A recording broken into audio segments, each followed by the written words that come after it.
Primera estación, el podcast de estacionpacífico.com con Miguel Ángel Vargas. Es traído a ustedes por La Marina, va con tu estilo, Cervecería de Colima, nos gusta mucho ser de aquí, y Kiosco, celebremos lo nuestro.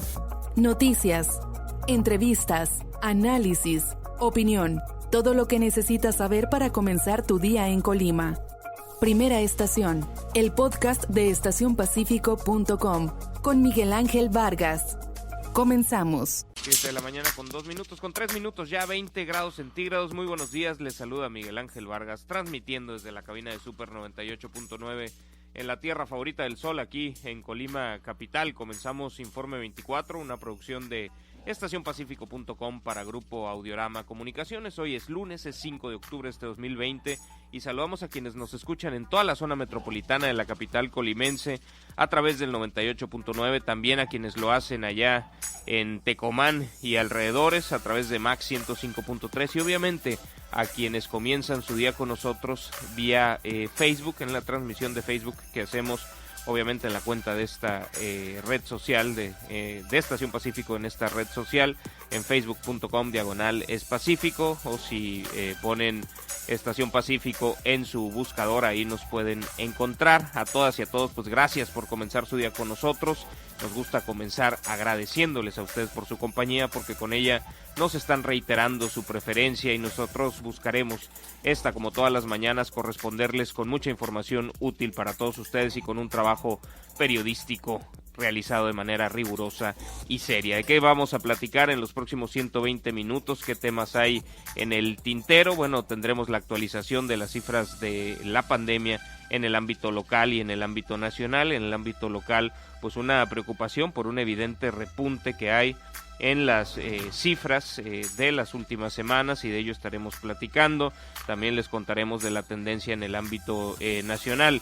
Y es que en el ámbito local la Secretaría de Salud ha dado a conocer pues el incremento en la semana que recién concluye de 19% de los casos activos. Un indicador que le hemos venido comentando y que es el que mejor refleja pues qué tan viva está la pandemia.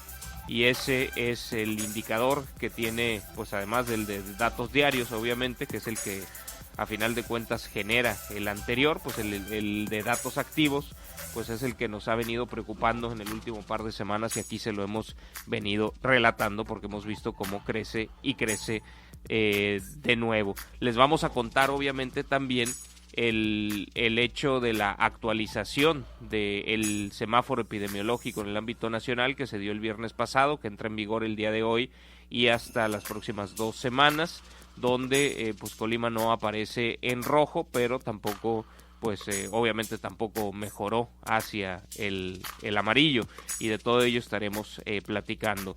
Les vamos a contar también de una convocatoria lanzada por la Secretaría de Cultura para los creadores audiovisuales para participar en la muestra de cine del Pacífico, que aunque con las restricciones de la pandemia sí se va a realizar su edición 2020. En el ámbito nacional, quizás lo más relevante que se dio este fin de semana, el cierre de la semana anterior y este fin de semana, es el incremento, la ampliación del plantón de esta agrupación denominada Frena, anti López Obradorista, en el Zócalo de la capital colimense, de la capital mexicana, las cifras varían desde los 5,000 hasta los 153,000 supuestamente manifestantes. Las imágenes son claras, sí hay algunos miles de personas, me parece que no en cuanto a decenas de miles. Una plancha del Zócalo ocupada una parte importante por tiendas de campaña, que ya en más de una ocasión ha quedado demostrada que no necesariamente hay gente en ellas. Y bueno, de todo ello vamos a estar platicando, porque hubo también respuesta del propio presidente Andrés Manuel López Obrador, de qué información adicional hay sobre el caso de COVID del presidente de la Unión Americana, Donald Trump, que ha actualizado su equipo médico. De todo ello también estaremos platicando.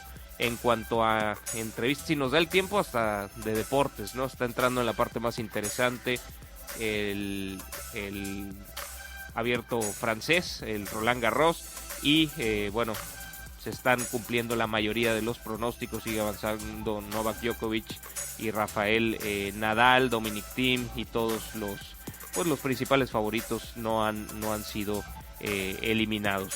Alexander Zverev, quizás alguno de las sorpresas de los que ya se han ido cuando estamos llegando a los cuartos de final. Si nos alcanza el tiempo, les platicamos también de eso, y de la NFL y de la Liga MX y demás. En cuanto a entrevistas, ¿qué tendremos? 7:45 de la mañana, vía telefónica, con Donaldo Zúñiga, alcalde de Comala. Vamos a platicar de violencia intrafamiliar, cómo se enmarca el caso que vimos en Suchitlán, de este feminicidio que ha conmocionado a la opinión pública colimense, del cual les hemos venido relatando, de esta joven mujer que le fue injustamente arrebatada la vida, que ya está vinculado a proceso el presunto feminicida. Linda, hemos platicado de ese caso. Como el caso de Linda, pues se enmarca en un problema que está muy arraigado en la sociedad comalteca y en la sociedad colimense en general, y del cual estaremos platicando con el alcalde Donaldo Zúñiga.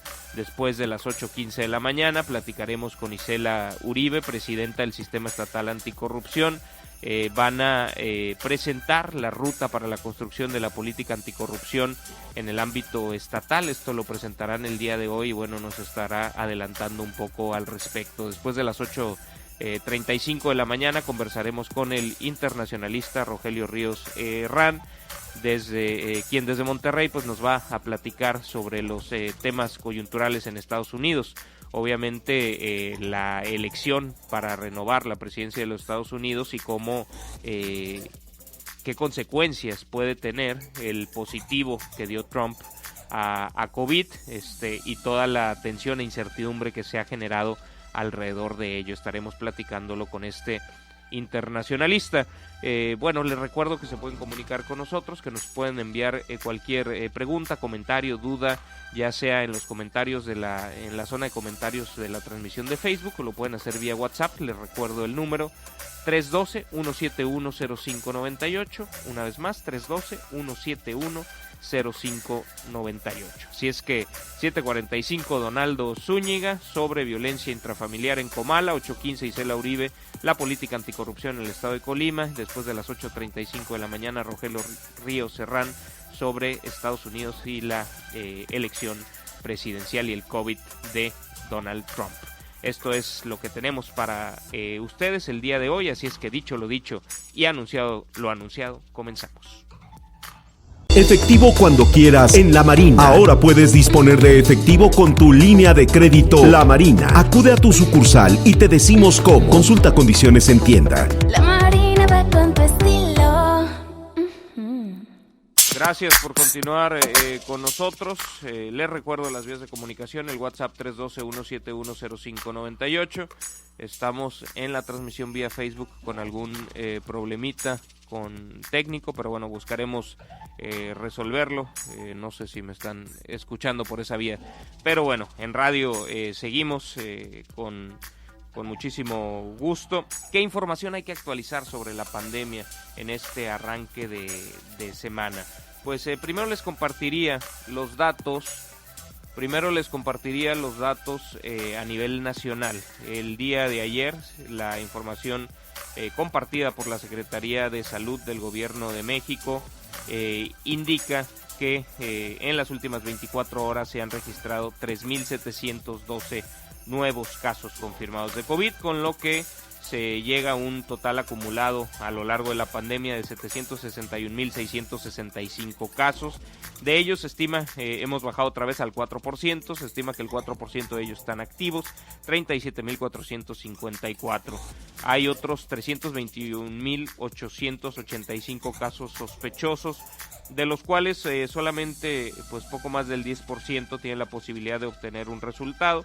35,294, casi 190,000 no se les tomó por alguna razón muestra, y casi 100,000, 97,303 sí se les tomó muestra, pero esta no tenía la calidad para obtener un resultado de prueba del laboratorio. También la autoridad Sanitaria informó de 208 nuevos decesos por este padecimiento, con lo que superamos la barrera de los 79,000. La cifra se ubica en 79,088 defunciones por este padecimiento. En el ámbito estatal, el día de ayer, la Secretaría de Salud y Bienestar Social del Gobierno del Estado informó que se registraron 15 nuevos casos y 4 defunciones por COVID en la entidad, con lo que suman 5,120 casos y 603 decesos acumulados por esta causa. La dependencia informó que las 4 defunciones ocurrieron en 3 mujeres y un hombre con edades desde los 55 años de edad para arriba. 2 eran de Manzanillo, un hombre y una mujer, otro hombre de Colima y una mujer más de Villa de Álvarez. Sobre los nuevos casos registrados, fueron 7 mujeres y 8 hombres. De las 7 mujeres diagnosticadas como positivas a este virus, pues ellas son de edades que van de los 30 años para arriba.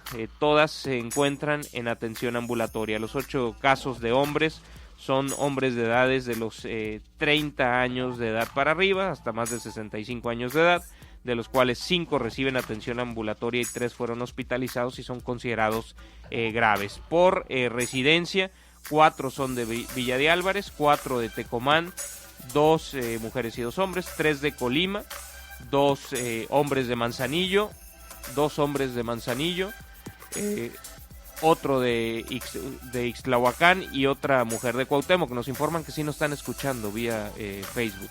En el estado hay 172 casos considerados sospechosos, de los cuales 137 están en aislamiento preventivo, 28 están hospitalizados y 7 fallecieron y todavía no se confirmó, se descarta que hubiera sido COVID. Por otra parte, en el estado se han descartado un total de 3,515 pruebas que resultaron negativas. Manzanillo sigue siendo el municipio con más contagios, suma 1,524, le sigue Colima con 1,289, Villa de Álvarez con 1,017, Tecomán con 841, Coquimatlán con 99, Cuauhtémoc reporta 99, Armería suma 91 casos, Ixtlahuacán suma 61, Comala 59 y Minatitlán el que menos tiene con solo 40 casos.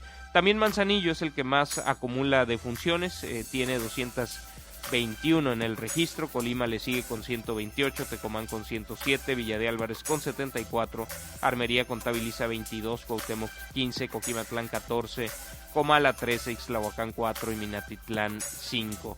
De los 5,120 casos positivos en la entidad, 558 están activos, la mayoría de ellos en Colima, que es el municipio con más casos activos, con 163, Villa de Álvarez le sigue con Manzanillo le sigue con 130, Villa de Álvarez en tercero con 125, Tecomán en cuarto con 80, Cuauhtémoc 14, Ixtlahuacán 13, Armería 12, Coquimatlán 10, Comala 8 y Minatitlán 3. Además, hay más de 4,000 pacientes que ya se han recuperado. Pues esto es lo que muestran los datos, la actualización de datos en el ámbito local. Un día domingo que nos parece que algo debe haber en el registro porque pues solo 15 nuevos casos después de días anteriores donde teníamos, pues no llegábamos a los 100, pero estábamos arriba de 80, 3 días seguidos con cifras altas que obviamente preocupan y que nos hablan pues de la curva de tendencia hacia la alza. Este dato pues atípico lo lleva para abajo, pero en el acumulado semanal pues se ve con claridad que hay un repunte, pero les platicamos un poquito más adelante sobre este detalle sobre las tendencias.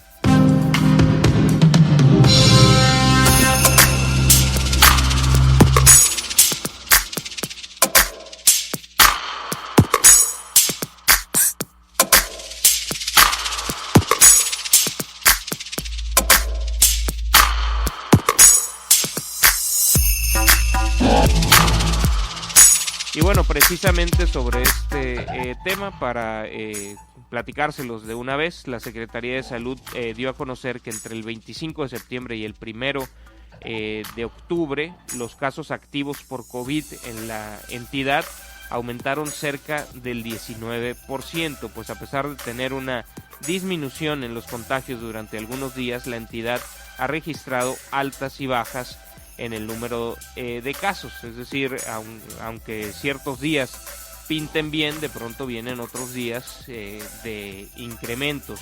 La titular de la Secretaría de Salud en el estado, Leticia Delgado Carrillo, precisó que hasta el 25 de septiembre se tuvieron 404 casos activos por COVID. Sin embargo, al corte realizado por esta dependencia, cuando comenzó el mes, se tenían ya 480 personas que estaban enfrentando este padecimiento. Vamos a escuchar parte de lo que dijo la secretaria de Salud. Los casos en la entidad siguen con altas y bajas, más altas que bajas, como lo hemos estado viendo estos últimos días. Tan solo en casos activos, hace una semana se tenían 404 y ahora son 480. La tendencia de esto sigue creciendo luego de haber tenido una importante disminución. Los municipios con mayor movilidad poblacional son los que concentran más estas cargas.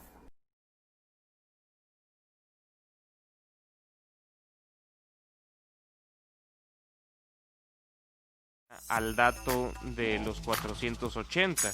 Después llegamos a 599. Ahorita estamos en 558, pero hemos otra vez casi llegado a 600, ¿no? El máximo en el pico de la pandemia fue de 700 casos activos y obviamente eso es lo que preocupa, y lo que más preocupa es de esos activos los que están hospitalizados, ¿no? Porque eso es lo que le mete la presión a las instituciones del sector salud, que de por sí sin pandemia enfrentaban pues condiciones adversas por restricciones financieras, por problemas financieros, administrativos que no se han resuelto en muchos años, por problemas de infraestructura, por falta de personal. Pues es el sistema de salud que tenemos y del cual podríamos hacer, independientemente de la pandemia, pues una evaluación que seguramente no daría los mejores números sobre el mismo, pues si le metes la presión de todos los casos que están llegando, casos que llegan graves al sector salud en el estado, a las instituciones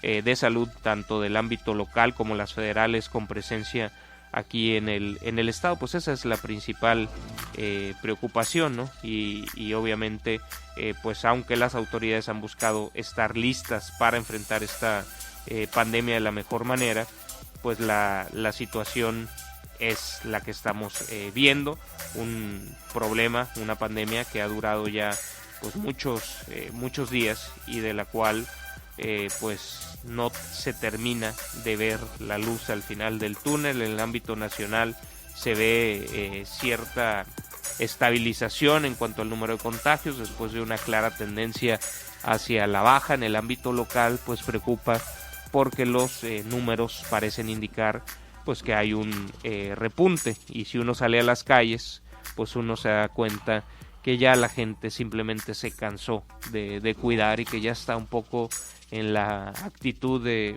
pues si me va a tocar que me toque, y que ya no está dispuesta a quedarse en casa, que algunos sí hemos incorporado todas las medidas sanitarias en nuestra rutina diaria, sobre el uso del cubrebocas, sobre el lavado de manos, pero en cuanto a movilidad social, en cuanto a salir a lo esencial, me parece que ya mucha gente basta pasar por las canchas deportivas, ¿no? Torneos de fútbol que se han reactivado, ¿no? Con semáforo naranja, ¿no? Con días de casi 100 contagios, pues ya los jóvenes dicen, no, pues a mí no me va a pasar nada, y bueno, esta es la consecuencia de las propias decisiones, no solo de la autoridad, sino de las decisiones que tomamos nosotros como sociedad, y me parece que ya no hay mucho nuevo que decir. En este espacio hemos intentado generar conciencia para que hagamos solo lo esencial, para que no estemos conviviendo en situaciones de riesgo, para que guardemos la sana distancia, para que tengamos dentro de nuestros hábitos el obsesivo, pues casi con un tono obsesivo, el lavado de manos recurrente cada que entramos y salimos de algún lugar, si no podemos con gel antibacterial, que seamos muy cuidadosos a la hora de estornudar, que cuando estemos conviviendo, sobre todo en espacios cerrados con otra gente, pues usemos siempre el cubrebocas, pero pues lo que más preocupa es que se ve en las calles del estado de Colima que la gente ya, a la mayoría de la gente ya no le importa. Algunas personas que representan grupos de riesgo, yo sí percibo una preocupación pues muy seria, ¿no? Hay mucha gente que sí se está cuidando, quizás hasta de más, pero en esto pues es mejor cuidarse de más a ponerse en riesgo, pero insisto, la gran mayoría pues como que ya les vale, y no sé qué más decirles, simplemente que dentro dependiendo de lo que nosotros hagamos, pues serán las consecuencias que tendrá la pandemia para nosotros como sociedad, y que este relajamiento pues sin duda hará que la pandemia sea más larga. O sea, Navidad pandémica me parece que ya es un hecho. El mantener al menos en el año calendario, en el año 2020, que las clases permanezcan de manera virtual, pues me parece que también ya será pues casi un hecho, ¿no? Estamos ya en el antepenúltimo mes del año y no se ve que las tendencias pues sean claras para un mejoramiento. Así es que pues en este caso tenemos lo que nosotros con nuestras acciones hemos provocado. Permítanme hacer una pausa breve y continuamos. Siguiendo con información del ámbito local, la diputada federal en el Distrito Electoral Federal 02, con cabecera allá en Manzanillo, Rosy Vallardo, celebró la inversión contemplada en el proyecto de egresos, proyecto de presupuesto de egresos de la Federación para el próximo año, para el 2021 para Colima. Afirmó que se está contemplando un poco más de 2,000 millones de pesos destinado a importantes proyectos de infraestructura para pues aplicarse en distintos municipios del estado, particularmente en Manzanillo. Vamos a escuchar parte de lo conversado con estacionpacifico.com con la diputada Rosy Vallardo. Aprobaremos una inversión histórica para el municipio de Manzanillo en este presupuesto de egresos de la Federación para el 2021. Celebro mucho esta inversión contemplada en el presupuesto para Colima de poco más de 2,000 millones de pesos destinados a importantes proyectos solamente de infraestructura que beneficiarán a las y los habitantes de los municipios y de forma particular, me da mucho gusto decirlo, al municipio de Manzanillo. Esta es una inversión histórica para el municipio, será el principal instrumento de política económica para lograr la recuperación y la reactivación económica, y que incluye un presupuesto para proyectos de gran relevancia para promover el bienestar de los ciudadanos. Los principales proyectos son, por ejemplo, el mantenimiento de las escolleras en el canal de acceso del puerto de la Laguna de Cuyutlán en Manzanillo, con un monto de inversión solo para el 2021 de 186 millones de pesos. También tenemos la modernización del libramiento Manzanillo El Naranjo con un monto de 160 millones de pesos. Y un programa de modernización para el aeropuerto de Colima por más de 3 millones de pesos. Adicionalmente, se proyecta realizar también importantes inversiones para el mantenimiento y la modernización de la central termoeléctrica, que gran falta le hace. Son alrededor de 1,333 millones de pesos que se encuentran programados para la repotenciación de la central termoeléctrica de Manzanillo en su unidad 1 y 2. Para el mantenimiento del complejo termoeléctrico General Manuel Álvarez, el proyecto de presupuesto contempla una cifra de 278 millones de pesos, y para el mantenimiento de la central termoeléctrica 2 el monto es de 114 millones de pesos. También están considerados 30 millones de pesos más para la reubicación y construcción de una sucursal bancaria en Manzanillo del Banco Nacional del Ejército, la Fuerza Aérea y la Armada. Además, se van a financiar estudios para los proyectos para la construcción de obras de protección a centros de población y áreas productivas alrededor del río Coahuayana, en los municipios de Tecomán y obviamente también en el colindante Coahuayana allá en Michoacán. Es parte de lo que informó la diputada Rosy Vallardo del tema de inversiones, de los detalles que vienen en los anexos del proyecto de presupuesto de egresos de la Federación, que está pues siguiendo su trámite en la Cámara de Diputados. Recordemos que el presupuesto solo es avalado por los diputados federales. La ley de ingresos sí pasa por ambas cámaras, también por el Senado de la República, pero en este caso la aprobación del presupuesto de egresos de la Federación es una atribución que la Constitución pues le da exclusivamente a los diputados federales, y este es el detalle que la representante en el Distrito Federal Electoral 02 allá de Manzanillo pues nos compartió al respecto. Seguiremos atentos al trámite legislativo sobre este proyecto de presupuesto.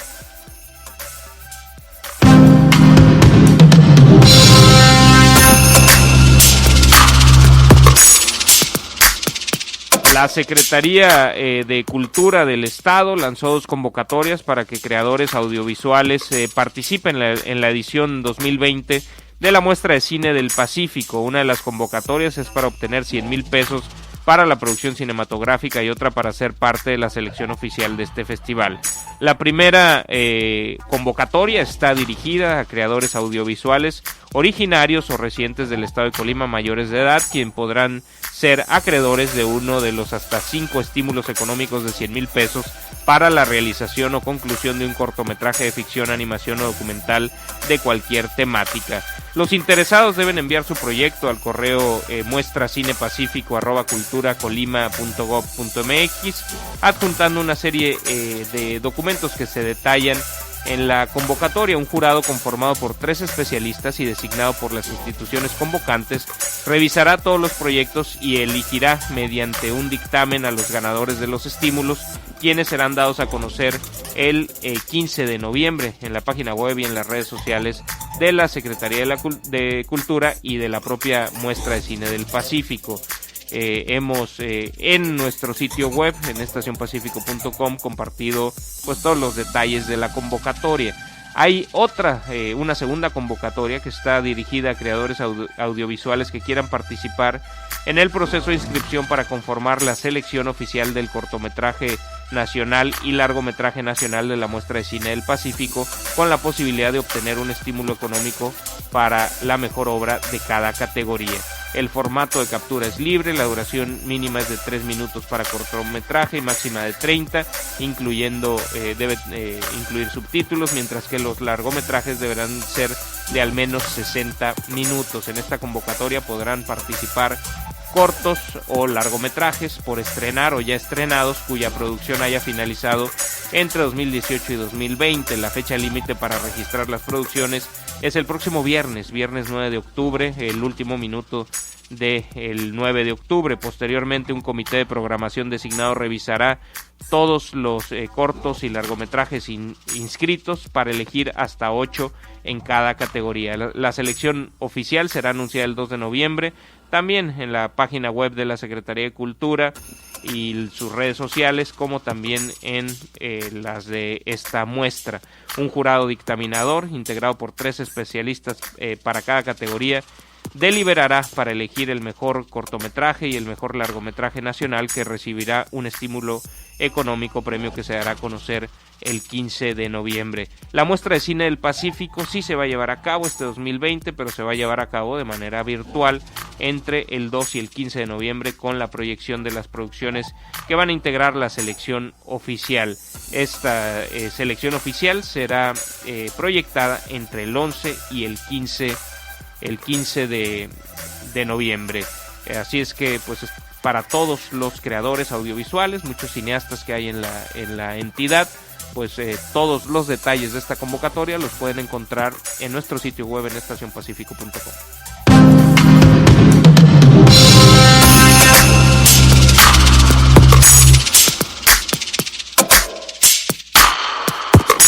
En más más información, el Ayuntamiento de Colima invitó a participar en la convocatoria de fotografía Cuarentena desde Colima, cuyos ganadores participarán en una exposición en el recinto del Consejo de las Artes en Norman, Oklahoma, en la Unión Americana, ciudad que se ha hermanado con la capital del estado de acuerdo con información proporcionada por esta administración municipal. Esta convocatoria tiene como finalidad reactivar e intercambiar experiencias y mejores prácticas que permitan superar la pandemia del COVID-19 y generar oportunidades de acercamiento para los colimenses en otros contextos, luego de que ambas ciudades renovaron sus lazos de hermanamiento que habían sido originalmente firmados en 1997.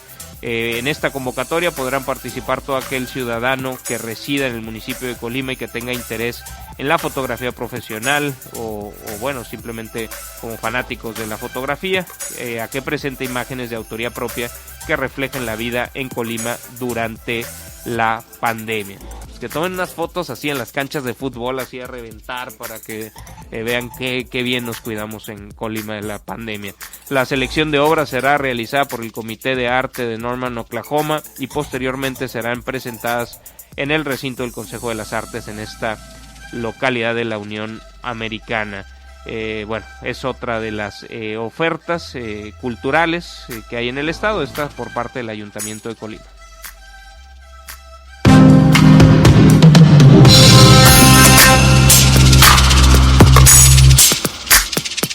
Y hablando del Ayuntamiento de Colima, pues el alcalde de la capital colimense hace pues algunas horas, yo a esa hora debo aceptar, como debe ser, estaba dormido, 3:57 de la madrugada. El alcalde de Colima tuiteó y bueno, compartió vía Twitter, porque en Facebook al menos hasta hace un rato no aparecía la página del ayuntamiento. Decía: les informo que hace unos momentos me he dado cuenta que mi página de Facebook, Locho Morán, ha sido hackeada y no tengo el control de ella. Por lo tanto, cualquier publicación en la misma no es propia de mi persona y no me hago responsable.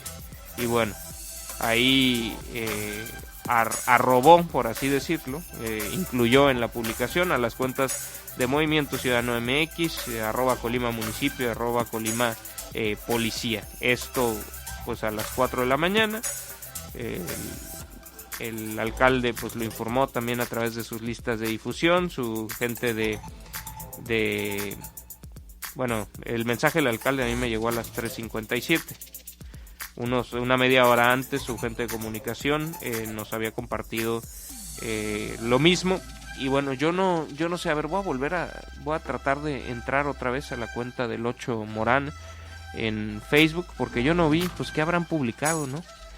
Porque la última vez que yo supe así de un caso de hackeo o supuesto hackeo, para guardar la precisión periodística, fue el de otro de Movimiento Ciudadano, de Samuel García, pero en la madrugada había publicado una carta pues yéndosele a la yugular a su compañero de partido Luis Donaldo Colosio Riojas, y bueno, tempranito en la mañana, así despeinado, todavía como en pijama, se desdijo de eso y dijo: me hackearon, yo no fui. Pero en el caso que denuncia el alcalde Locho Morán, pues yo no veo nada publicado. Es más, ni siquiera encuentro su cuenta. Si era con Locho Morán en Facebook, ¿verdad? No era Leoncio Morán, porque también busco Leoncio Morán y tampoco la encuentro. Pues como que está inactiva. Pues si alguien sabe qué se publicó en la madrugada, nada más para tener el chisme completo, pues que lo hackearon, que no fue él. Pero no sé bien qué habrá pasado, o si simplemente perdió el control de la cuenta y lo quiso hacer saber por si la utilizaban para algo. Yo no veo ninguna publicación fuera de tono ni nada, pero parece que la página, el equipo de producción me confirma que parece que la página fue desactivada. el correo electrónico del área de comunicación del ayuntamiento, llegó por ahí despuesito de las 3 de la mañana, y bueno, yo les compartía el horario en el que supongo que en una lista de difusión o en un mensaje que me envió el alcalde vía WhatsApp, me informaba también de ello. Pues si tenemos más datos, o si ustedes tienen más datos, será un placer que los compartan con nosotros. El WhatsApp 312-171-0598. Y bueno, hablando de grilla, ya que estamos hablando del Ocho Morán, el día de hoy estará Citlali Hernández, senadora con licencia, que fue la mejor evaluada, más reconocida en la encuesta elaborada por el INE para la renovación de la dirigencia nacional de Morena. Estará por acá en Colima, ofrecerá una rueda de prensa en un ratito más. Hemos conversado con ella en este espacio y bueno, será interesante escuchar con atención sus planteamientos. Si me permiten, vamos a hacer una pausa y al regresar entraremos en comunicación con el alcalde de Comala, Donaldo Zúñiga. Vamos a platicar de un problema muy sensible para la sociedad colimense, que es la violencia intrafamiliar. Así es que gracias por seguir con nosotros. Hacemos una pausa muy breve y continuamos. Informe 24 con Isela, con Ciudadana. Muy buen día, ¿cómo estás? Hola Miguel Ángel, buen día. Pues gracias por tomarnos la llamada, aún con este cambio de horario. Cuéntanos qué es lo que van a presentar el día de hoy. Sí, gracias Miguel Ángel, es que vengo manejando, pero ya me está. Bueno, esperamos no causar ningún problema de tráfico. No, ya, gracias, bueno, buen día. Sí, el día de hoy estaremos presentando la ruta para el diseño de la construcción de la política anticorrupción en el estado de Colima. En realidad, te comento que es una de las acciones, diría yo, más significativas e importantes a partir de la creación del Sistema Nacional y de los sistemas locales anticorrupción. Una de las atribuciones que otorga la ley que genera el Sistema Nacional, así como los sistemas locales, pues es que el comité coordinador se encargue de diseñar, promocionar y evaluar todo tipo de políticas en el combate a la corrupción. Y entonces, pues hoy damos a conocer cuál será la ruta para la construcción de la política anticorrupción en el estado de Colima. Y bueno, ¿y cuál será la ruta? Adelántanos un poquito. Sí, gracias. No te vamos a matar que, por completo la nota. En principio, uno de los objetivos de toda política pública pues tiene que ver con la construcción de acuerdos para identificar problemas públicos a través de una solución común, ¿no? Toda política pública tiene 3 fases que tendrán que tener en cuenta: el diseño, la implementación y evaluación. Para nosotros, comentarte antes de especificar esta ruta que la construcción metodológica estamos alineados a lo que estableció la Secretaría Ejecutiva del Sistema Nacional. Y bueno, en principio son 5 pasos. Estamos trabajando ya con un diagnóstico, que eso tiene que ver con todo el análisis que ya existe en materia de divulgación e información en función a indicadores en temas de anticorrupción. Ese diagnóstico se está construyendo en paralelo con el arranque de la construcción de la segunda etapa, que tiene que ver con la construcción de propuestas. Serán foros para la construcción de propuestas y de ser así estaremos arrancando con el primer borrador y la última etapa es la construcción. ¿Cómo tener el documento? ¿Cómo construiremos el diagnóstico? Además de tener esta recopilación de indicadores estadísticos, está disponible en realidad ya a partir del 1 de octubre una consulta pública digital en donde se está preguntando a la ciudadanía colimense cuál es su percepción en función a la corrupción en el estado. Es una encuesta muy breve de 10 preguntas que está disponible en www.peacolima.org, en donde queremos que la ciudadanía, los medios, el grupo empresarial, funcionarios y funcionarias públicas, nos den su opinión respecto a qué opinan en función a la percepción de la corrupción. Además, y esto está disponible desde el 1 de octubre hasta el 3 de noviembre, de acuerdo a las recomendaciones que nos hace la CESNA en cuestiones metodológicas. También haremos foros para la construcción de la consulta pública, para tener mucho más enriquecido el diagnóstico. Estaremos trabajando con 2 foros en donde estaremos acopiando temas, específicamente 2 temas para la construcción del diagnóstico, y esto tiene que ver con transparencia y otro con recopilar experiencias de otros estados. Un tercer punto es que estaremos integrando un consejo consultivo, es decir, aún y a pesar de que ya tenemos una ruta metodológica que está avalada por la CESNA, requerimos el aval de la parte académica. Entonces, de hecho, el comité coordinador estaremos sesionando, y uno de los puntos este próximo miércoles es aprobar los lineamientos y todos los criterios para la integración de este consejo consultivo, donde estaremos invitando a universidades tanto públicas como privadas para que designen a expertos para que formen parte del consejo consultivo, que será desde luego un consejo honorífico, pero que desde luego esto nos ayuda para respaldar la parte académica de lo que estaremos haciendo. Desde luego, todo esto lo haremos en la fase del diagnóstico. Para la construcción de las propuestas de la política anticorrupción local, es importante comentarles que estamos considerando alinear las 4 ejes estratégicos que tiene ya la política nacional anticorrupción, y que desde luego tiene que ver con el combate a la corrupción y la impunidad. Estos serían los que el combatir la arbitrariedad y el abuso del poder. El tercer eje estratégico es promover la mejora en la gestión pública y los puntos de contacto entre gobierno y sociedad, así como involucrar a la sociedad y al sector privado. Estos son los 4 ejes estratégicos que la política nacional tiene, y que desde luego estaremos alineándonos, y hay diseñadas 40 prioridades que serían los cómo, y eso es lo que estaremos construyendo con base a lo que la ciudadanía y los diversos sectores nos puedan compartir para enriquecer la propuesta. Y desde luego, pues reiterarte que nos interesaría muchísimo integrar la opinión de empresarios, académicos, de medios de comunicación, de servidores públicos, de la sociedad civil y de la ciudadanía en general. Entonces, con esta fase de diagnóstico, con la integración de propuestas, con los foros que estaremos haciendo para diagnóstico y para la construcción y el aval de las propuestas, con las prioridades que también tiene la CESNA, creo que estaremos en condiciones de poder generar el borrador para tener una ruta de política anticorrupción en el estado de Colima.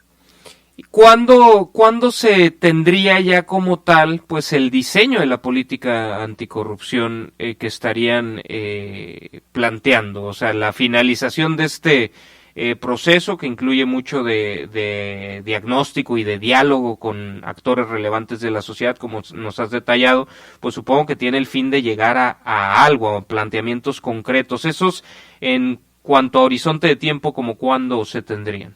Pues tenemos proyectado más o menos de 4 a 6 meses de tener ya el documento como tal, ¿no?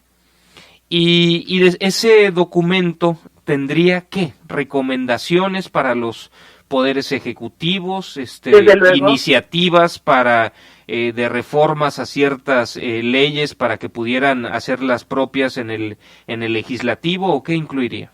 El documento, reformas como tal no, recomendaciones sí. Es decir, la creación del sistema anticorrupción como tal, si observamos cómo está delineado el modelo, integra diversos actores que por sí mismos combaten la corrupción en áreas específicas.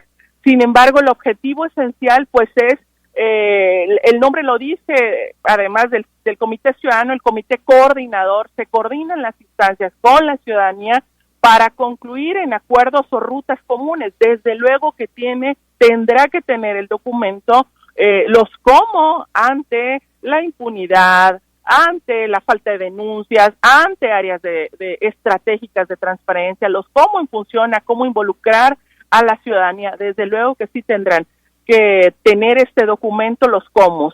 De de una manera integral, porque reitero la pregunta, seguramente algunas instituciones que ya forman parte pues trabajan específicamente en un área de combate a la corrupción, pero es indispensable y por eso lo comento que es relevante, que es significativo, además de que es una de las atribuciones que da la ley para el comité coordinador, justamente es integrarlos como bajo una visión integral. Respecto a las propuestas de reforma, fíjate que esas las tenemos, estamos trabajando en ellas, te estoy hablando como Comité de Participación Ciudadana, hemos establecido acercamiento y diálogo con la fracción legislativa, en realidad con la Comisión de Seguimiento en el Congreso del Estado, y estaremos por ahí haciendo nuestras propuestas para la construcción, pero la política estatal como tal no trae específico la consideración de ajustes en materia legislativa.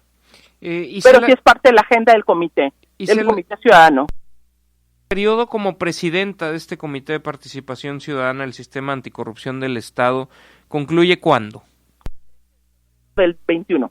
Y en lo que estás planteando, ¿crees que el documento final de esta ruta que están marcando, crees que te alcance a tocar antes de tu salida?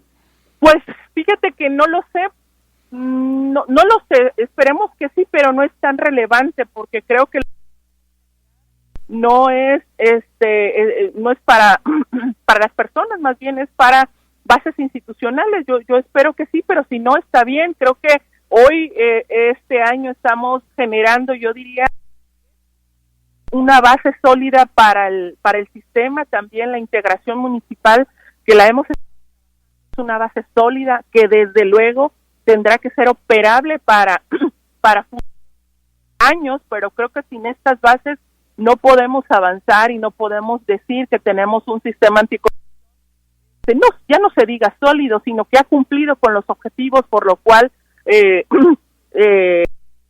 legisladores que diseñaron el modelo pues tenían claro, ¿no? Entonces, independientemente de que podamos o no estar en condiciones en febrero de estar presentando, esperemos que sí, el borrador de la propuesta política estatal anticorrupción, pues creo que se tendrá que dar continuidad a lo que estamos generando, porque creo que son bases que, reitero, dan solidez y dan firmeza a un sistema que aún se encuentra en proceso de construcción. ¿Y crees que este sistema ya tiene la solidez necesaria para que, independientemente de quién lo presida, bueno, los trabajos continúen más o menos con el mismo ritmo y con el mismo rumbo? Pues estamos en proceso. Yo creo que es un compromiso de las y los compañeros que integramos el Comité de Participación Ciudadana, pero me parece que desde luego también del resto de los entes del Comité Coordinador. Es un compromiso estar sólidos. Yo diría que estamos en proceso de construcción aún, ¿no?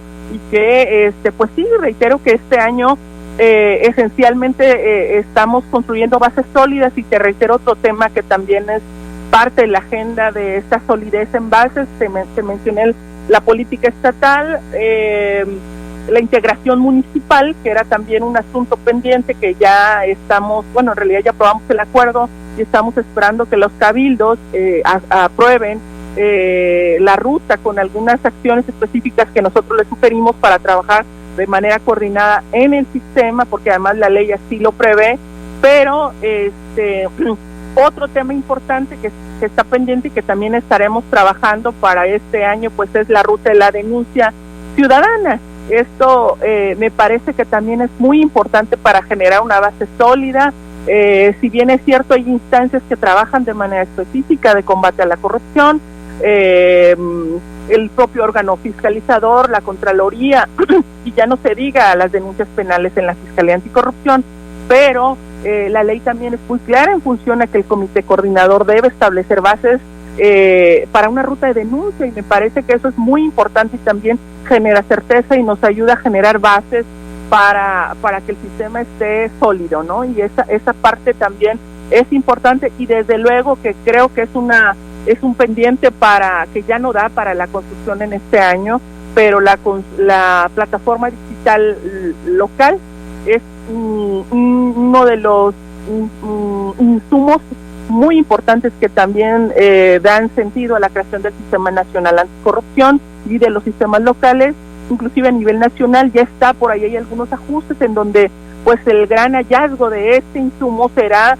la integración de información de servidores públicos a través de una plataforma, pero bueno, en Colima ni siquiera hemos avanzado hacia allá. Me parece que había temas pendientes, como esencialmente, reitero, el tema de la política estatal, era un tema pendiente que había que construir, y bueno, ahora estamos dando arranque y compartirte que pues le estamos haciendo con todo y poco ajuste presupuestal, pero estamos generando alianzas y apoyos estratégicos para poder sacar adelante lo que por lo menos la ley nos establece.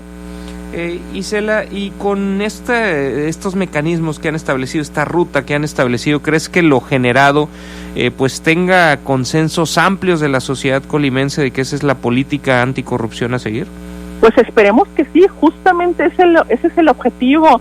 Estaremos haciendo alianzas y estaremos haciendo la discusión necesaria y pues que se sumen las instituciones, tenemos agenda con el legislativo también para que se sume a la construcción de la política estatal a través de la comisión que da seguimiento al sistema anticorrupción, desde luego también con respaldo institucional para que se sumen todas las representaciones tanto institucionales como sociedad civil. Pues ese es el reto, me parece que ese es el gran reto, poder establecer esa sinergia con la pluralidad de opiniones para poder tener un documento que pueda dar cuenta de esa diversidad y que esté lo suficientemente sólido, reitero, para generar una base fuerte, para tener un sistema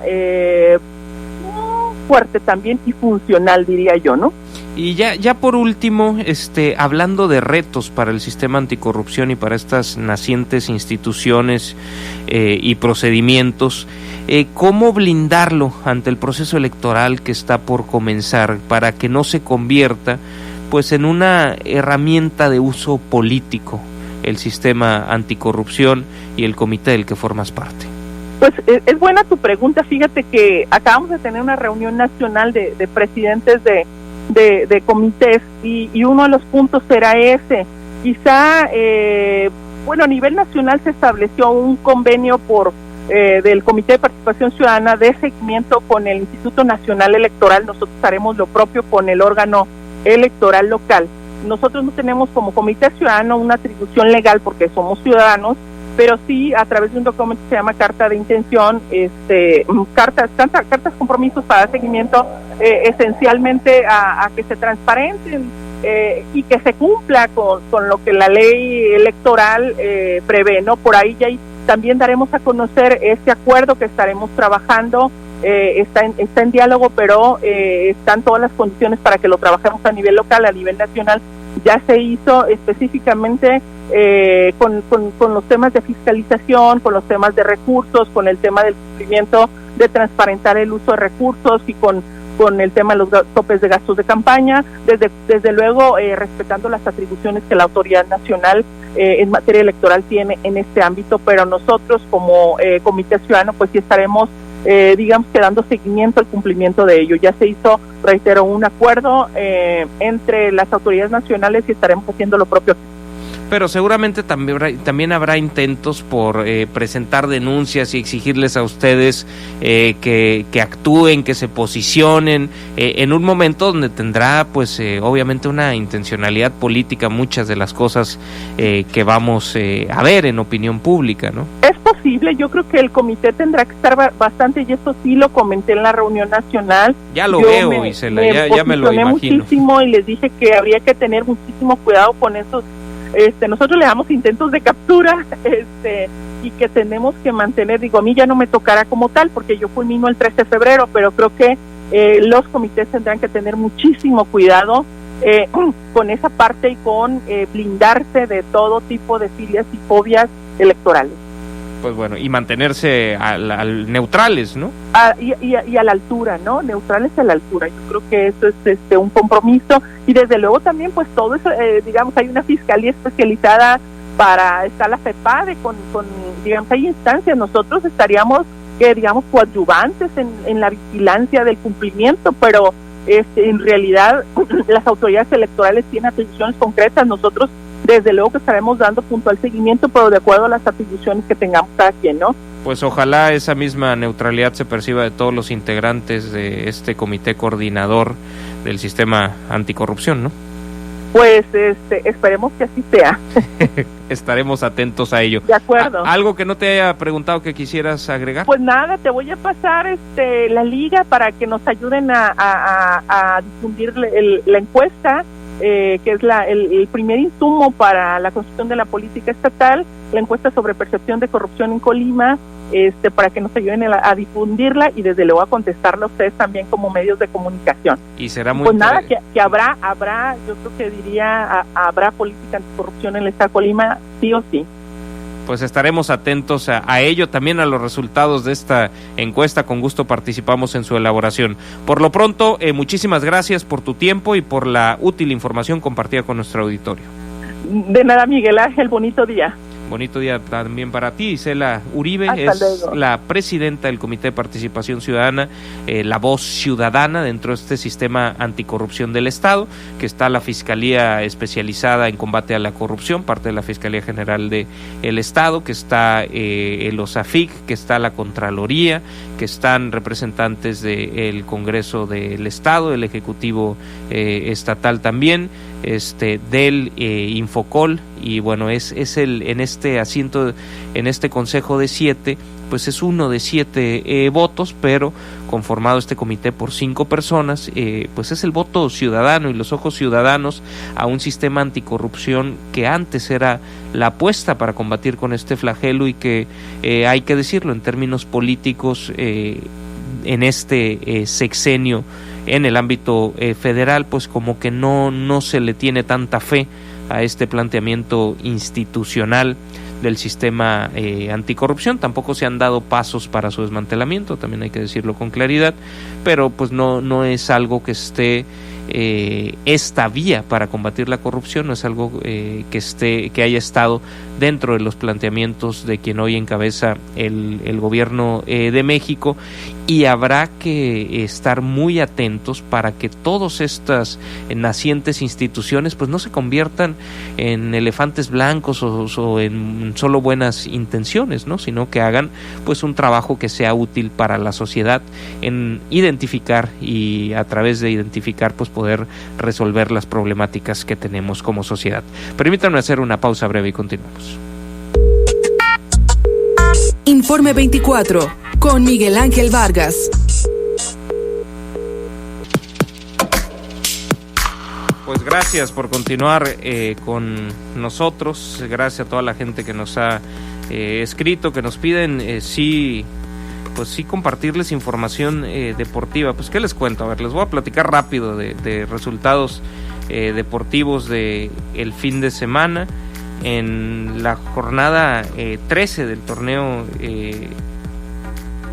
Apertura, el viernes 2 de octubre, Santos le ganó a Puebla 2-0, León a Mazatlán 2-1, Tigres le pasó por encima a Atlético San Luis 3-0, Necaxa por la diferencia mínima al Atlas 1-0, América y Pumas empataron a 2, Toluca le ganó al Cruz Azul 2-0, Ciudad Juárez empató con Pachuca a 1, Monterrey 2-1 a Querétaro, quien resistió bien, pero al final pues se lleva la victoria el Monterrey, y Chivas y los Xolos de Tijuana empataron sin goles. Eso en la Liga MX. Hay también algunos radioescuchas fanáticos del fútbol americano, y bueno, les cuento lo que sucedió en la semana 4 de la NFL, que todavía se continúa jugando en la mayoría de los estadios vacíos, algunos con muy poca, dependiendo de los estados, porque es una política que marca cada uno de los estados. Aquí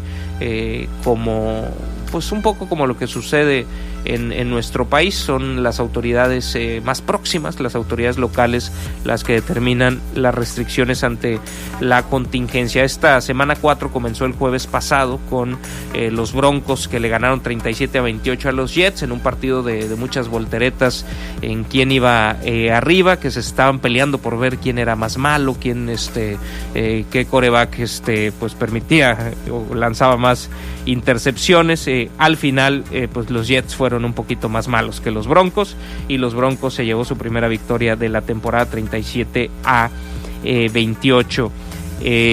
Leones de Detroit cayó contra Santos de Nueva Orleans 35-29 el día de ayer. También ayer los Bucaneros de Tampa con Tom Brady, que después de una temporada que iniciaron con derrota, han logrado hilar su tercera victoria consecutiva. Están 3-1 después de ganarle a los Cargadores de San Diego, que sin Philip Rivers de alguna manera siguen siendo los Cargadores de San Diego, les digo, de Los Ángeles, perdón, me resisto a esto. Los Cargadores de Los Ángeles, aunque dejaron ir al quarterback que estuvo con ellos 17 años, pues han seguido con esta costumbre que tenía Philip Rivers de llevar pues al último momento y lograr perder los partidos en las últimas, y también dejaron ir una ventaja que tuvieron por algunos momentos ante los Bucaneros de Tampa, que Tom Brady pues ya los ha hecho entrar en ritmo y se llevaron el partido 38-31. Los Bengalíes de Cincinnati 33-25 a los Jaguares de Jacksonville. Tejanos cayó contra Vikingos de Minnesota 21. Seattle, que lleva 4 victorias en 4 partidos. Los Seahawks le ganaron a los Delfines de Miami. Le envío al único fanático de los Delfines de Miami que queda en Colima, Pepe Ferrusca, le envío un saludo. Pero bueno, los Delfines no pudieron con Seattle, que es mucho equipo para los Delfines. Los Cafés de Cleveland le ganaron 49-38 a Dallas. Cardenales de Arizona cayó 21-31 con Panteras. El equipo de Washington cayó con los Cuervos de Baltimore 31-17. Los Rams 17-9 a los Giants, que no han dado una en este torneo. Los Raiders pues ya cayeron ante los Bills de Buffalo. Los Colts de Indianapolis con Philip Rivers, que dejó después de 17 años, que ya todo el mundo lo veía acabado, que dejó San Diego, pues han tenido un buen arranque de torneo. También comenzaron perdiendo, pero también han hilado 3 victorias consecutivas y le ganaron 19-11 a los Osos de Chicago. Y el día de ayer los 49 de San Francisco, que son un hospital que tiene un montón de lesionados, perdieron 20-25 con las Águilas de Filadelfia. Faltan 2 partidos. Los Jefes de Kansas, los actuales campeones, contra los Patriotas de Nueva Inglaterra. Se juega hoy a las 6 de la tarde.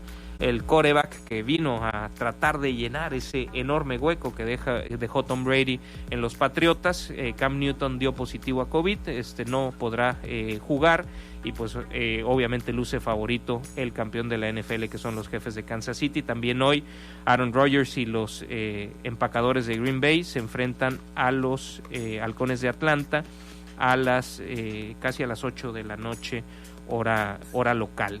Y ya por último, ya que entramos a platicar de deportes, pues permítanme contarles de lo que sucede. Pues ese es el último Grand Slam del año, porque Wimbledon se canceló, ¿no? Wimbledon se canceló, Australia sí hubo en enero, ya fue el US Open también, es el último Grand Slam del año. El abierto francés, Roland Garros, que está entrando ya a la parte más interesante. Están el día de hoy los partidos de cuarta ronda. En unos 10 minutos comienza el de Novak Djokovic contra el ruso Karen Khachanov. Está jugando el griego, que me dicen algunas amigas que muy guapo, que no sabía que tenía tanto pegue, Stefanos Tsitsipas. Le está ganando al búlgaro Dimitrov 6-3, 7-6, y va ganando el tercer set. Parece ser que se va a llevar el partido sin problemas. El ruso Andrei Rublev también está pasando a cuartos de final, dejando fuera a Marton Fucsovics. Y hay otro partido entre Carreno Busta y Daniel Altmaier, el alemán, el día de hoy. Quienes ya pasaron el día de ayer, Schwartzman, chaparrito argentino que en el torneo de Roma eliminó al número 2 del mundo, a Rafael Nadal, al rey de las competencias en arcilla, pues lo dejó fuera. Ganó su partido sin gran complicación ante Lorenzo Sonego, el italiano, en 3 sets. Alexander Zverev, el alemán, perdió contra, pues esta es una de las sorpresas en el torneo, el italiano Jannik Sinner, que en 4 sets se llevó el partido. Dominic Thiem empezó, el austriaco, ganando 6-4, 6-4 a esta pues joven revelación del torneo, el francés Hugo Gaston, que le ganó el tercero y el cuarto set, y en el quinto set se desinfló y Dominic Thiem pues impuso su poderío después de ganar el US Open. Pues también luce fuerte, impresionante como le está pegando a la pelota, aunque tiene pues unos bajones anímicos, psicológicos en los partidos, que me hace pensar que no está tan fuerte como los dos grandes favoritos, que es Djokovic y Rafa Nadal. Rafa Nadal al estadounidense Sebastián Corda pues le pasó por encima como una planadora en 3 sets en cuarta ronda, 6-1, 6-1 y 6-2. Y bueno, se pone la parte más interesante el día de mañana. Por ejemplo, Dominic Thiem se va a enfrentar a Schwartzman, al argentino, 3-12 del mundo, y Rafa Nadal, segundo del mundo, contra Jannik Sinner, que es el 78. Entonces me parece que estarán en una semifinal Rafa Nadal y Dominic Thiem, si no pasa nada extraño, y pues en la otra estará Novak Djokovic, quizás, seguramente estará Novak Djokovic, no me quiero adelantar, si no le da pelotazos a los jueces y demás, seguramente contra el griego Tsitsipas. Así es que esto es lo que les podemos contar de la actividad deportiva. Ahí a los fanáticos de la Fórmula 1 y de otras ligas de fútbol y demás, pues ahí se las debo, porque también hay gente que no tiene el más mínimo interés en la actividad deportiva y que ya no queremos que se vayan. Así es que permítanme hacer una pausa breve y continuamos. Delgado, en el cual dice, se los leo, es un tuit de ayer que nos dice: circula ya un proyecto de sentencia en donde mañana el Tribunal Electoral del Poder Judicial de la Federación tirará la encuesta para la dirigencia de Morena. Al parecer resultaron ciertas las presiones externas para evitar que la gente decida en nuestro movimiento. Se confirma mucho pueblo para tan poco dirigente.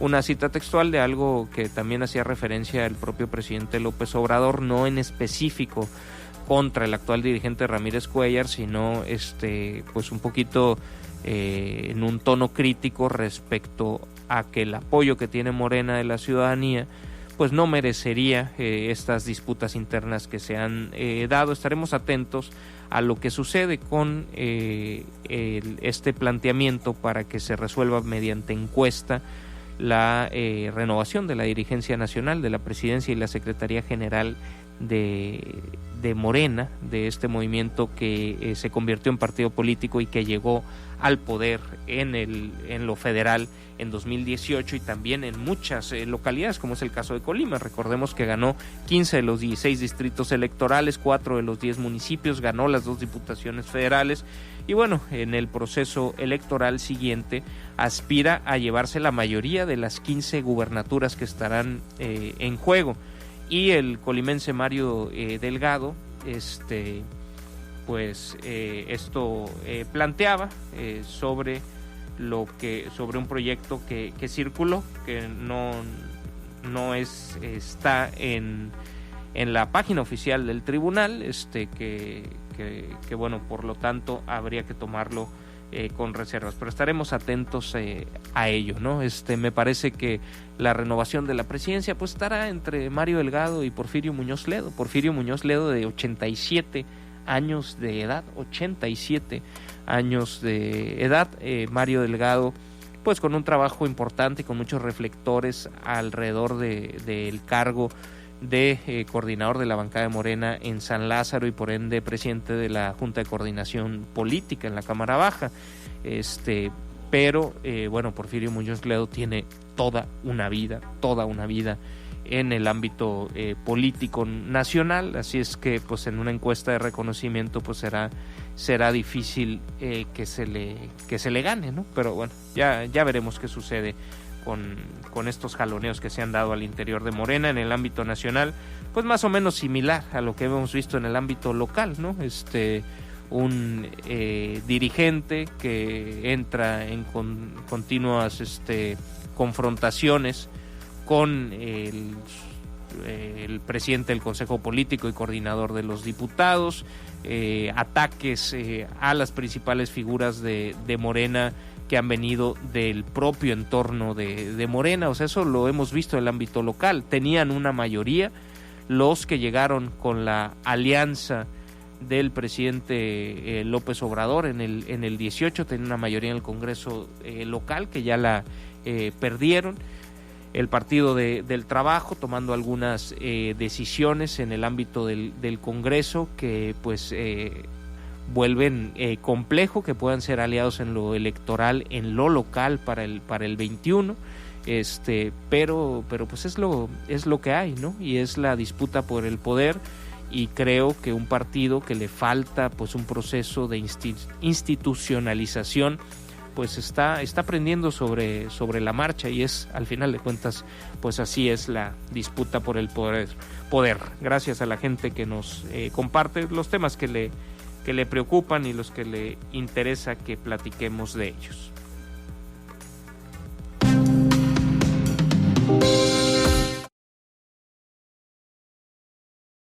Pues después de que la semana anterior, antes del fin de semana, se confirmara el positivo de Donald Trump a COVID-19, pues hubo mucha incertidumbre a lo largo del fin de semana sobre cuál era el estado del presidente. El día sábado el equipo de médicos salió a compartir una especie de parte médico y a resolver preguntas de la prensa que cuestionaron cosas pues muy específicas y que los médicos como que trastabillaron en más de una ocasión.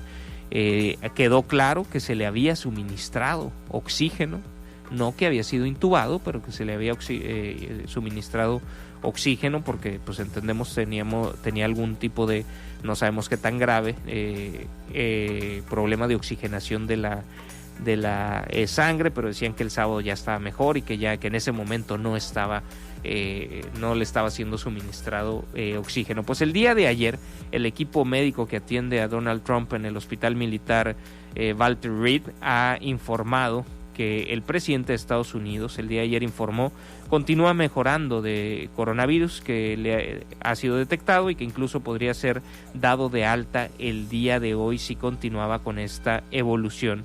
Pese a este parte médico positivo, señalaron también que al republicano le fue suministrada el día sábado dexametasona, un corticoide recomendado para pacientes graves de COVID por una bajada de oxígeno. Su doctor de cabecera, Sean Conley, trató de aclarar la confusa información ofrecida el día anterior, en la que se ocultó datos relevantes y que generó desconfianza, como ya les decía, pero siguió dejando algunas preguntas sin responder. Conley reconoció que en efecto el mandatario había presentado graves síntomas el viernes, que necesitó oxígeno suplementario durante una hora y que tuvo fiebre alta. El médico había evitado dar datos el sábado cuando se le preguntó.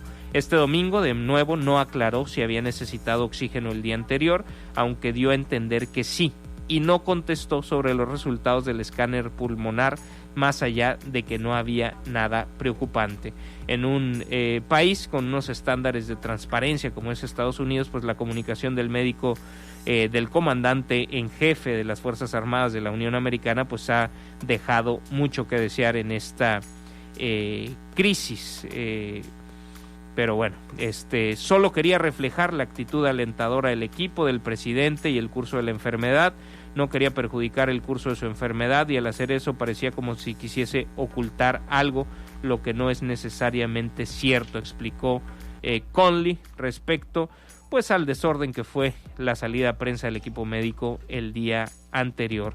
La directora de comunicación de la Casa Blanca, Alyssa Farah, precisó que el médico se refería a la necesidad de proteger el ánimo del paciente. Pues quedan algunas dudas, alguna incertidumbre. Esto ha generado muchísima incertidumbre política. La Casa Blanca ha expresado pues que no se prepara el relevo en el poder hacia el vicepresidente Pence, pero pues las cosas, mientras no se vea completamente sano al presidente Donald Trump, pues las incertidumbres van a seguir ahí, y también las sospechas del uso político de toda esta información, porque estamos pues a 4 semanas de la elección presidencial allá en la Unión Americana, y prácticamente todas las encuestas pues señalan como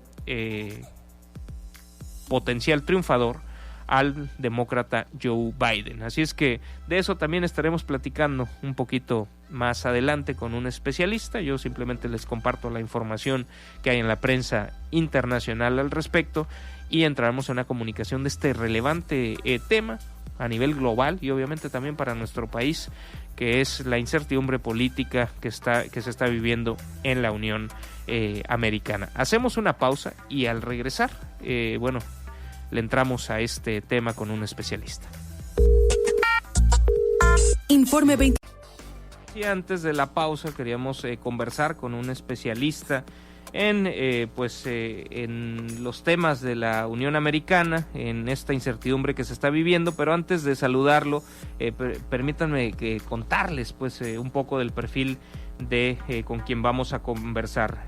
Rogelio Ríos Serrán se graduó del Colegio de México de Relaciones Internacionales, ha trabajado en medios de comunicación prácticamente toda su vida profesional, fue editor y columnista y en Grupo Reforma, en Radio Nuevo León, en El Financiero y en algunos otros medios. Ha sido catedrático en la Universidad de Monterrey, en el Tecnológico de Monterrey, allá en el Campus Monterrey, en temas de política exterior y derecho internacional, y actualmente es corresponsal y columnista de Grupo Visión en Atlanta, en México, y produce corresponsal en México para este grupo que atiende a la audiencia hispana, y produce un programa semanal de radio digital llamado Un Café con Atlanta para Grupo Visión y para la audiencia hispana en la Unión Americana. Saludo con mucho gusto a Rogelio Ríos. Rogelio, buenos días hasta allá, hasta Monterrey. Hola, muy buenos días, Miguel Ángel. Qué gusto saludarlos a ti, a tu estimado equipo de trabajo, a este gran proyecto periodístico muy interesante que están ustedes llevando adelante. De veras, muchas gracias por la invitación. Rogelio, ¿cómo ves lo que está sucediendo en la Unión Americana? Un fin de semana con muchas incertidumbres, principalmente por el estado suficientes incertidumbres generan los procesos electorales, y el tema del positivo de COVID del presidente Donald Trump por su edad, por sus características físicas, ¿no? Que no es precisamente delgado y demás, que pudiera representar un mayor riesgo para él esta enfermedad, y la manera de comunicar en esta crisis exactamente cuál es el estado de salud del equipo médico y del propio gobierno, creo que ha abonado a que las preocupaciones estén en altos niveles. ¿Cómo ves la situación política derivada de esta situación de salud con el presidente de Estados Unidos? Pues mira, te diría directamente que la veo muy muy grave, en el sentido de que estamos hablando de crisis simultáneas agravadas por este factor que bien has mencionado, de un manejo, no sé qué palabra más ligera usar, impreciso, ineficiente de las comunicaciones en torno a la figura del presidente. Pero hay dos crisis simultáneas en este momento. Donald Trump, pues obviamente es el presidente de Estados Unidos. El hecho de su enfermedad, de su posible retiro del puesto, incapacidad tal vez que resulte para regresar al puesto, o en un escenario extremo de su fallecimiento, ya pondría sobre la mesa una cuestión, un factor de inestabilidad para Estados Unidos en el corto plazo más grave. Pero además, estimado Miguel Ángel, es el candidato republicano a la presidencia de Estados Unidos para un segundo ciclo en la elección que se va a realizar de aquí a menos de un mes, el 3 de noviembre precisamente. Entonces, son dos crisis simultáneas agravadas por este pésimo manejo de las comunicaciones de su equipo. Es increíble que el médico de Donald Trump desde la Casa Blanca dijera una cosa, luego el vocero de la Casa Blanca dijera otra, los médicos en el hospital militar también no dan con claridad el diagnóstico sobre Donald Trump.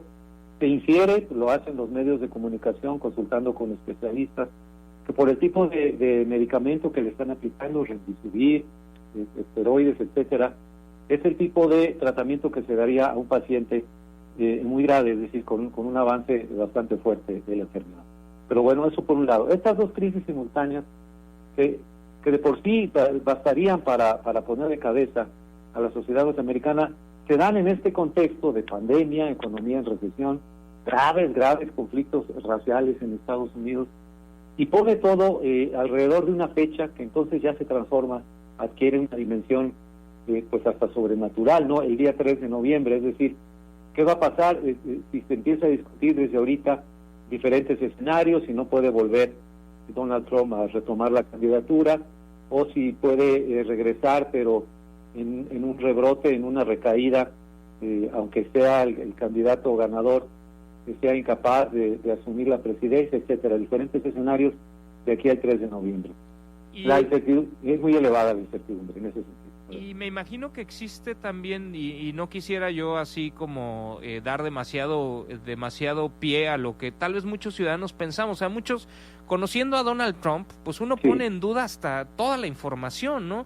Y bueno, dejando de lado si ponemos en duda o no que sí tenga COVID, ¿no? O sea, asumiendo que están informando la verdad, de todas maneras puede hacerse un uso político de la información al respecto, ¿no? Y para un país con altos estándares de transparencia, supongo que está en riesgo como esta continuidad institucional, ¿no?, de los procesos en la Unión Americana. Así es, de acuerdo contigo. Creo que desde hace tiempo yo ya me he situado más como observador, como analista, como periodista, que estás analizando las informaciones más en el sentido de que todo lo que toma como decisión el presidente Trump, todo lo que decide en su tortuoso procedimiento de toma de decisiones, la información que recibe, se hace con base en cálculos políticos y electorales.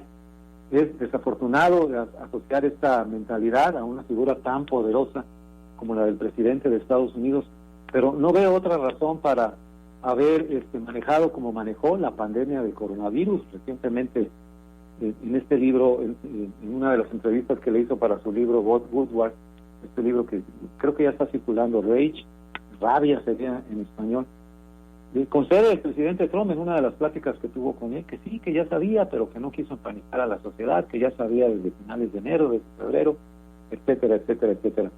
Y eso me refuerza la idea del cálculo político electoral. Por eso también entraron estos escenarios, y a mí, digo, yo también los descarto, me haría muy difícil que estuviera fingiendo la enfermedad, que es una estrategia para victimizarse más todavía, y entonces tener un buen pretexto para posponer las elecciones. Lo veo complicadísimo porque involucra a tanta gente. Se habla de esta masacre del Rose Garden, del Jardín de las Rosas en la Casa Blanca, donde se ha detectado ya por lo menos 8 personas que tuvieron contacto con él en ese evento de nominación de la nueva jueza para la Suprema Corte, en donde, bueno, hasta la propia esposa del presidente Trump resultó con COVID-19. Sería un esquema, pues, de película fantástico, ¿no?, que se pusieran de acuerdo una docena de personas para fingir una enfermedad, aparte en un caso tan grave como es el COVID-19. Pero este juego deliberado de información vaga, información imprecisa, contradictoria, me parece que es parte de este cálculo errado, por supuesto, político electoral, de decir, pensando en la figura de Trump, aunque me vaya a morir, estoy enfrentando la muerte cara a cara por su condición muy poco favorable de salud, de estado de salud y su edad, y aún así estoy viendo cómo le doy este twist, este spin para que me favorezca. Es decir, es irse, pues, en figura hasta la sepultura, como dice el dicho mexicano. Y en esto el problema es no solamente sería su persona, el fin que tenga, él, cómo le vaya, sino cómo arrastraría a toda la democracia estadounidense, que si ya en 2016 sufrió un golpe muy duro de imagen al exterior del mundo, creo que acabaría de derrumbarse en este 2020, como lo que alguna vez fue, ¿no?, este pedestal en donde se tomaba como modelo, digamos, referencia mundial de que sí hay problemas en Estados Unidos, sí hay presidentes pintorescos, como los ha habido antes, Richard Nixon, George Bush, el propio Ronald Reagan, pero pero los checks and balances siguen funcionando, los contrapesos sí son reales, los medios de comunicación juegan esta labor importantísima porque incluso este manejo deliberado de la confusión de la información está afectando severamente a los propios medios de comunicación cuando no pueden desarrollar esta labor. Y no voy a hacer distinciones entre liberales y conservadores, voy a llevar a todos esta labor de transmisión de una información fidedigna sobre un tema tan relevante e importante, que no debería ser ni de lejos ideológico, es decir, la salud del presidente, cuál es en este momento, mientras tú y yo platicamos. No se sabe con precisión, se dice una cosa, se dice otra. Bueno, si eso no se puede comunicar a la sociedad estadounidense, entonces también ha fallado, y no por falta de voluntad de los propios medios de comunicación, sino porque algo se ha roto en ese sistema en donde había entendimientos y líneas rojas, escrúpulos que no se podían abandonar incluso por parte de políticos. No sé, para mí Richard Nixon sigue siendo la imagen del político así dispuesto a todo, tramposón, incluso superando todavía, pero falta ver a Donald Trump. Incluso soportó la embestida de Richard Nixon, sobrevivió el sistema, lo castigaron, tuvo que dejar la presidencia y la vida política de Estados Unidos siguió adelante. Yo creo que este callejón sin salida en que lo ha metido Trump a Estados Unidos, nos ha metido a todos en América Latina por las repercusiones que tiene, va en ese sentido, y créeme que es lamentable que lo esté tratando de hacer hasta la muerte. Yo, en lo personal, preferiría que se recuperara. Fíjate, no es que tenga una gran simpatía por el señor Trump, pero por la inestabilidad que generaría su incapacidad o su muerte, preferiría que se recuperara, que volviera con todo su arrogancia y su bravado y todo, pero que no desapareciera en este momento preciso como referente de la política norteamericana y darle la batalla en las urnas, ¿no? Y en el Congreso y ya como se determine el panorama, porque me parecería perturbador, no sé qué palabra encontrar, que desapareciera en este momento. Entonces sí, sería ahí un verdadero caos político institucional. ¿Hay mecanismos para la sustitución de un candidato? Supongo, ¿qué tan complejos son? Mira, sí los hay, son más claros y más específicos para la sustitución del presidente.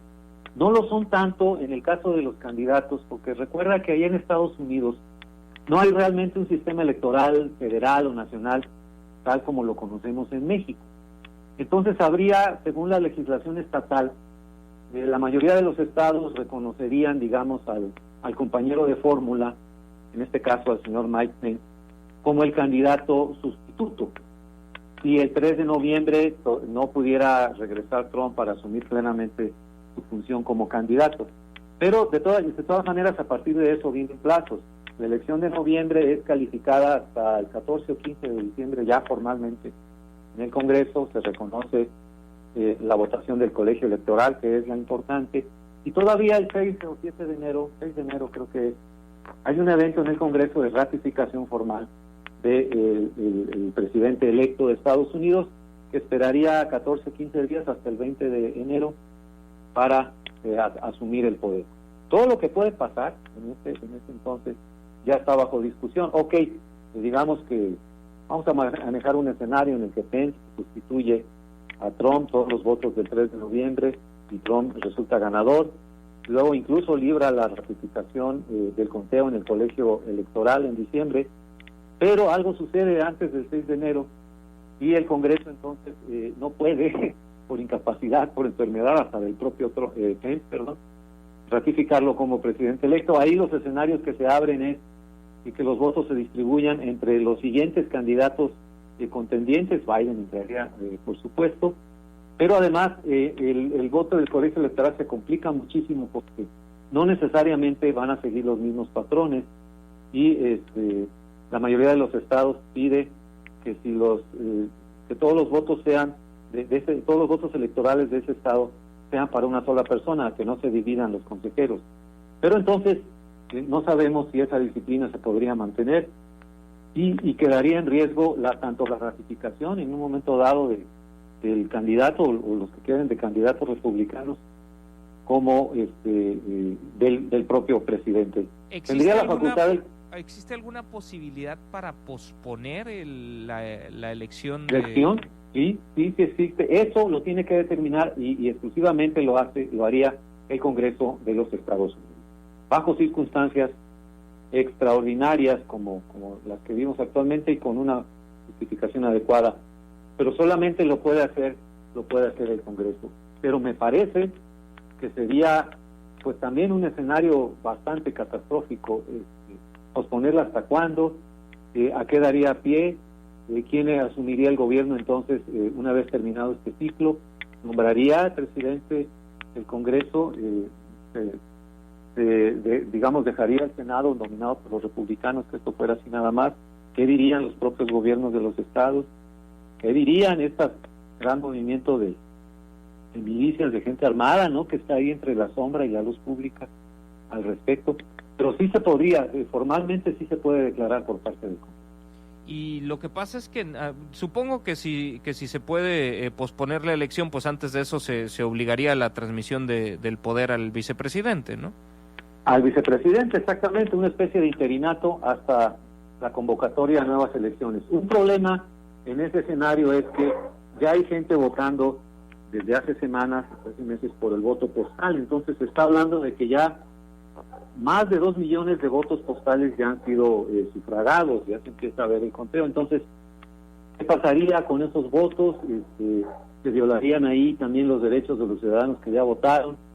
No, sería una enorme batalla legal. Interpondrían recursos los propios partidos, los gobiernos de los estados, los votantes de cada estado, ante la ausencia de un sistema federal. Sería complicadísimo, un escenario muy complicado. Y aunque mejorara y reapareciera en los próximos días, el día de hoy, que todas estas posibilidades pues más catastróficas quedaran de lado, de cualquier manera, pues ante su estado de salud, que seguramente le impedirá hacer campaña, participar pues en al menos el siguiente debate que estaba ya programado, pues todo enrarece muchísimo el ambiente electoral, ¿no? Es hasta un poco como de mal gusto para Joe Biden continuar con su campaña como si nada sucediera, y pues eso nos hace pues regresar al sospechosismo, ¿no?, de si no hay una intencionalidad política en todo esto.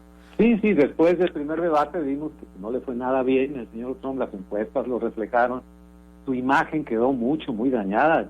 Yo veía comentaristas de cadenas que normalmente son amigables con él o personajes que lo defienden, concediendo que en un lenguaje bastante moderado que no se había visto nada bien el señor Trump en el debate, y para alguien que lo defiende a ultranza, eso es una concesión muy grande. Entonces sí, yo creo que prácticamente esto cancela, ¿no?, la posibilidad de campañas electorales, cancela los debates. Posiblemente los que sí se puedan efectuar está programado para este miércoles, es el de los vicepresidentes, Kamala Harris y Mike Pence. Me parece que ese sí se pueda efectuar, pero a nivel del señor Biden, del señor Trump, yo creo que ya no. Tienes razón, sería de muy mal gusto que la campaña demócrata siguiera como si nada. Hay que guardar cierto recato, cierta prudencia, pero para todo efecto práctico, y puesto que ya no hay tiempo para otra cosa, de aquí al 3 de noviembre se cancelaría esto. ¿Y a quién favorece esto? Pues favorece a Trump, en el sentido de que no sería expuesto en futuros debates, y él quedaría con esta imagen de como víctima, ¿no? Es que tiene una capacidad para revertir las cosas. Ahorita hay mucha frustración y enojo en muchos sectores, por decirlo, ya ves, por irresponsable, por no hacer caso a los expertos y todo, pero tiene esa capacidad de darle el spin adecuado y presentarse como una víctima más, como un luchador, ¿no?, que trató de defender a su pueblo y todo, y ahora está afectado por la enfermedad. Entonces no hay que ser tan duros con el señor Trump, porque es una víctima más del coronavirus. Digo, suena un poco absurdo, pero por ahí va el asunto de darle la vuelta, utilizar esta misma información que te puede perjudicar para beneficiarte. Es un maestro de maestros en ese sentido, ¿no? Oye, coincido en que se vio muy mal Donald Trump en el debate, pero también Joe Biden como que, híjole, no sé si se ve como en el estado de forma adecuado para gobernar a esta potencia, ¿no? Sí, fíjate que yo pensaba eso también, muy tibio el señor Biden ahí en el debate. Se le va la onda a la hora de estar hablando. Sí, incurre en estos tartamudeos, ¿no? Que es algo que sufre desde niño y le faltó energía. Yo lo pondría en ese sentido. Sí, sobre todo eso, ¿no? Porque tienes ahí un lobo enfrente que te está buleando, así pues no hay otra manera de decirlo, te está provocando. Está bien guardar la mesura, digo, no es que se pusiera frenético, pero sí mayor firmeza, ¿no? Creo que esto sí faltó. Rogelio, pues algo que no te haya preguntado que quisieras agregar después de esta pues completa lectura que nos das del panorama de incertidumbre que hay en la Unión Americana. Pues muchas gracias. Enfatizar este punto de que es el periodismo también, el oficio periodístico, el que está en un grave riesgo si se derrumba todo este marco institucional que toda la vida hemos conocido en Estados Unidos y que fluya la información a pesar de la reticencia de los gobernantes. Si se impone esta visión con un pie en la tumba, todavía el presidente Trump se anima a su equipo a manipular la información, a decirla a medias, insuficiente, inoportuna. Entonces me parece que es el oficio periodístico el que va a sufrir mucho en Estados Unidos, y eso pues lo vamos a lamentar también, porque es un efecto de aparador, ¿no? Si los demás gobernantes ven que esto funciona, que esto da réditos y dividendos, pues lo seguirán haciendo. Ahí sería entrar en otros temas que yo creo que para otro para otra ocasión. Sí, porque si no acabamos. Rogelio, pues te agradezco muchísimo tu tiempo y la información y puntos de vista compartidos con nuestro auditorio. Gracias y muy buenos días y saludos hasta Monterrey. Gracias, muy amable. Un saludo para todos ustedes. El internacionalista Rogelio Ríos Herrán. Vamos a hacer una pausa breve y regresamos ya prácticamente para despedirnos.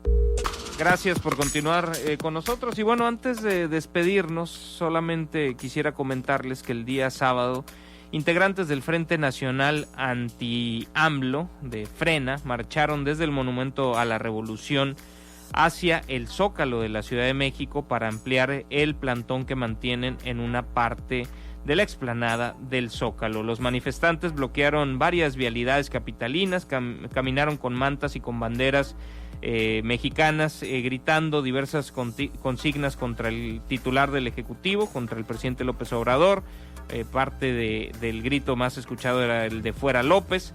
Esta organización ha realizado varias marchas ya, exigen la renuncia del presidente López Obrador y protestan contra diversas políticas que su gobierno ha implementado. Habían anunciado que buscarían que llegaran más de 100,000 personas al Zócalo de la capital colimense para demostrarle al presidente que sí podían juntar ese número de individuos, ya que el presidente pues había manifestado algo así como palabras más, palabras menos, como que primero juntaran 100,000 y luego anduvieran hablando, ¿no?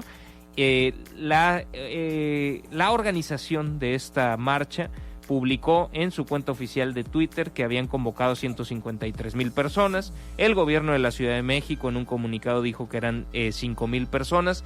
Podemos ver la imagen en la transmisión de Facebook, la imagen de esta llegada al Zócalo capitalino.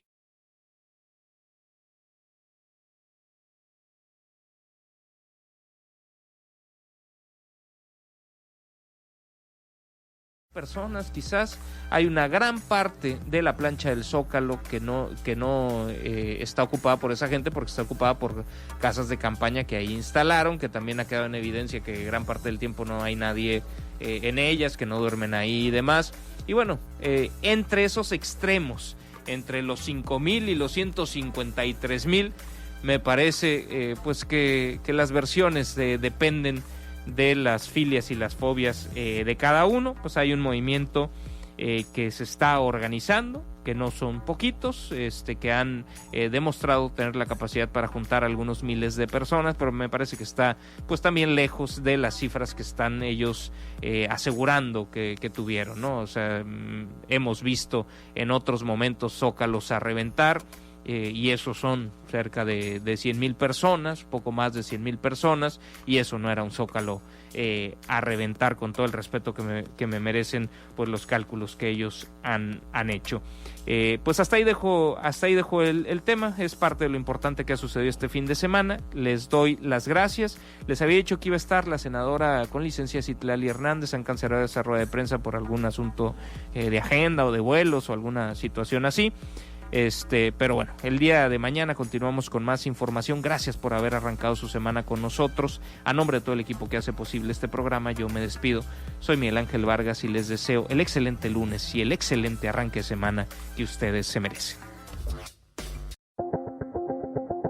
Primera Estación, el podcast de estacionpacífico.com con Miguel Ángel Vargas.